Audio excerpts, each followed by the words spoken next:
All right, let me first start off by saying that I'm a huge Crackdown fan. I remember playing the first and second Crackdown on the Xbox 360. This version of the game has the same look and feel as the Xbox 360 version. So right here, you're looking at the hierarchy of people. Same old story, right? There are a hierarchy of people. You essentially have to grind through all the little activities here and there on the map in order to unlock them and be able to beat them. So one of the cool things that I found in this game that I don't remember doing in the first or second Crackdown, correct me if I'm wrong, I don't think propaganda towers were ever part of the first or second Crackdown. Propaganda towers, I would say, is like the biggest puzzle aspect of this game. It's very much trying to get to the top and essentially shut down the propaganda that the head of Terra Nova is spewing to the citizens. So the story is pretty much that your corrupt government essentially trying to brainwash its people, and they promise them the world, but then they end up being super horrible human beings, and they're using the stuff called Chimera to brainwash all the citizens in this place. Going to the top of the propaganda tower, if you are looking on your map, and the first couple seconds of this video, you kind of saw that if I went to the head of Terra Nova right now, I had a 61% chance of success. I think that if you highlight any of the propaganda towers, it tells you you need to have a certain level of agility in order to get through it. I don't think it doesn't lock you out. It's just that if you don't have that level of agility, you're probably not going to get to the top. So getting to the top is kind of fun. I actually think it's pretty cool how they've implemented this. And also getting to the top, you get to collect more agility orbs. And if you look on the left side, you see all these circles, and there are 5 different ways you can level up in this game. In terms of just leveling up either your driving, which is the purple, looks like a steering wheel icon on the left side, or the explosives one, which is yellow, or the red one, which is your power. It's got a little fist there. The blue one, which is, shooting your gun, and then the green one, which is your agility and, your speed and all that other stuff. So this is what it looks like taking down a propaganda tower, and Terry Crews is speaking right now on the PA system, and you can see in the distance there's another one that I need to take down. This is the car you get to unlock. Now, I'm sure you've heard from many people that this game is pretty clunky. The driving is very clunky. However, this is the one vehicle in the game that is not clunky at all. However, you have to be at a certain level for driving in order to get that vehicle. So I would say the best way to describe this game to a non-Crackdown fan is think of it like GTA in reverse. You can pretty much do whatever you want, except you are a cop at the end of the day. So you're a law enforcement officer. So you always want to do the right thing, right? So everybody that I'm killing, they're bad. You can hear sirens going off in the background. Those are not real police. Those are the people, I guess, protecting quote-unquote Terra Nova. You can do whatever you want. You can pick people up. I mean, watch, I can throw this dude at another dude. And you see the red orbs coming to me. That's because I'm using strength to kill. So if you use strength to kill, you get red orbs. If you use shooting to kill, you get blue orbs. If you use explosions to kill, you get yellow. So you kind of get the drift here. I love how you can level up in this game. I love the way that they've set it up. And if you look, there's an orange house right up top there. If I go ahead and run to that house, all I have to do is step on it, and I've unlocked these checkpoints. So you can essentially use those checkpoints to go ahead and fast travel throughout the world. So fast traveling has one caveat. You cannot fast travel when you are in combat. These loadout checkpoints, all you have to do is just step on them, and you can replenish all your ammo. It's actually pretty cool. And the biggest thing to keep an eye out for is when you're playing online with people. I would say the biggest gripe I have with this game is the fact that if I'm playing online with somebody, whether it be they have an Xbox or they have a PC, no matter how powerful the PC is, you're going to be limited to playing at 30 frames per second. So when I play with my buddy who has an Xbox One X, you figure that that is a 6 teraflop console. It's the most powerful home console in the world, except it's limited to 30 frames per second. Even if he's not playing online, he's still getting 30 frames. You can see on the top right corner, I'm getting 60 frames per second. So, there's a benefit to playing on PC. However, if you are playing with a friend, whether they have a PC or they don't, you're going to be limited to 30 frames per second once you play online, which is garbage in my opinion. So I'm just go ahead and shooting these drones, and you can have a whole lot of fun in this game. But let me go back and let me talk about my PC specs here. So I'm playing this game on an Alienware 13R3 with an Intel i7 7700 HQ, a GTX 1060 with 6 gigs of dedicated RAM for the graphics, and 16 gigs of RAM on the machine itself. I do have 2 M.2 SSDs installed on this laptop.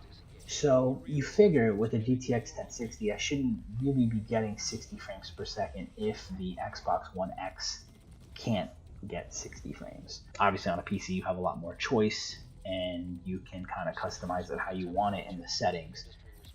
But I am not playing at 4K. I'm playing at 1080p with dynamic resolution scaling set to 50%.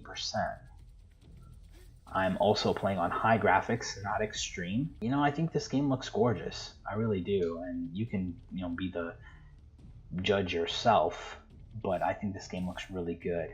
And so right now I'm just running through, just trying to take down a Chimera site, whatever.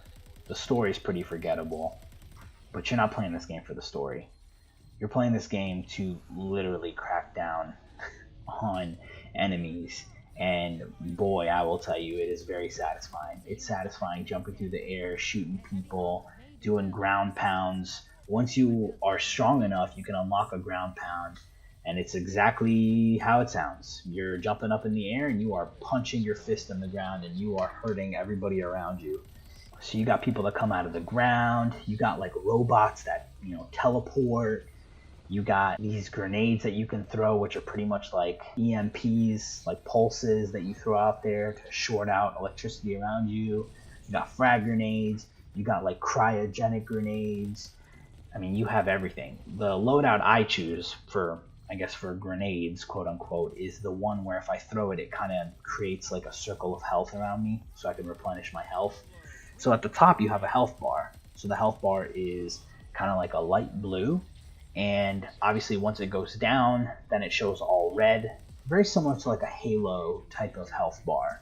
And obviously it regenerates. But I found that if you use a ground pound and you're beating the crap out of people and you're getting those red orbs back to you, it'll actually help, regenerate your health. It is pretty repetitive though, I'm not gonna lie. So taking out these labs and taking down these monorail stations to take down this thing called Roxy, which is a AI that's bad.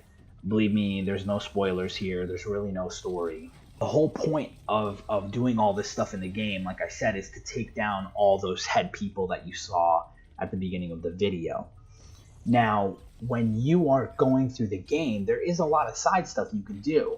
Like you can help out the local militia by freeing the people in the prisons. You can also help destroy all the cars that all the people in Terra Nova own. So there is some side stuff you can do. You also have the propaganda towers. And my personal favorite is to run around and collect all the agility orbs that you can get. There's also these question mark orbs that are blue, and they actually help replenish all your skills, and they give a little bit to each one. Biggest thing I noticed in this game is as you continue to level up, one thing is your guy obviously gets bigger, he gets faster, gets stronger.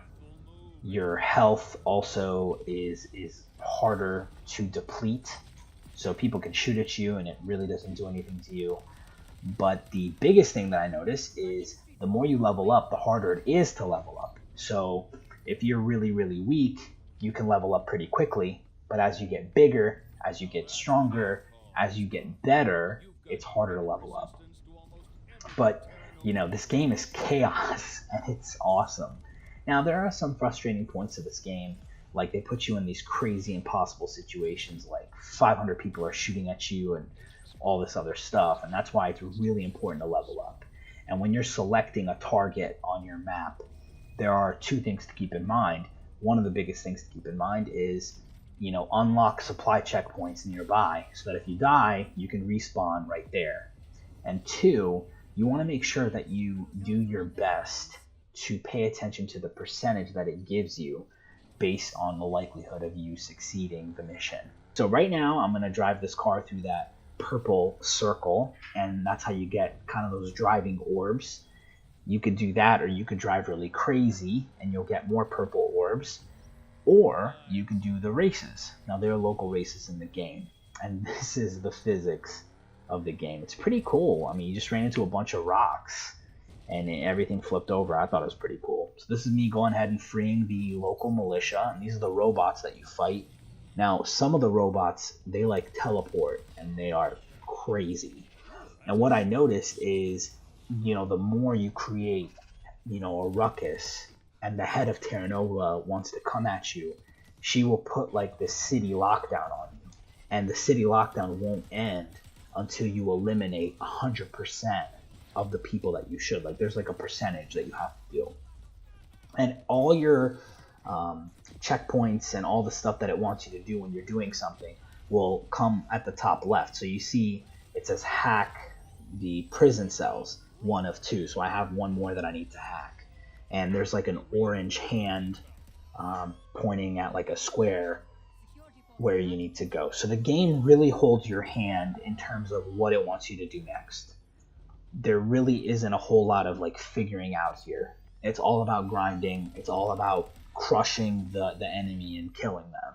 So this is me getting in my cool car, and this car actually will transform into like a spider looking thing that you can like jump and climb up walls and whatever. So this is me attempting to drive crazy and show you what it looks like. You'll get a bunch of purple orbs. See all the purple that'll come. It's coming right now. So it's pretty cool. I think this game has a lot of good aspects to it. That little purple circle over there, that's if I drive on that, I can do a local race in the area. I think it's like a timed race. I actually haven't done any. Because I think of all the things that I'm worried about leveling up, my driving skills is the last one that I'm worried about. And I don't know if I continue to level that up if I get a better car. But anyways, you can spend forever just collecting orbs. But anyways, so I just wanted to give you a review and an overview of this game. I really like it a lot. If you have any questions, let me know. If you're not a Crackdown fan, you're going to hate it. But if you are a hardcore fan like I was in the past, you're going to love it. I have no idea why this game took forever to be developed, but I like it. Anyways, have a good day. Peace. I love that sound. Don't you?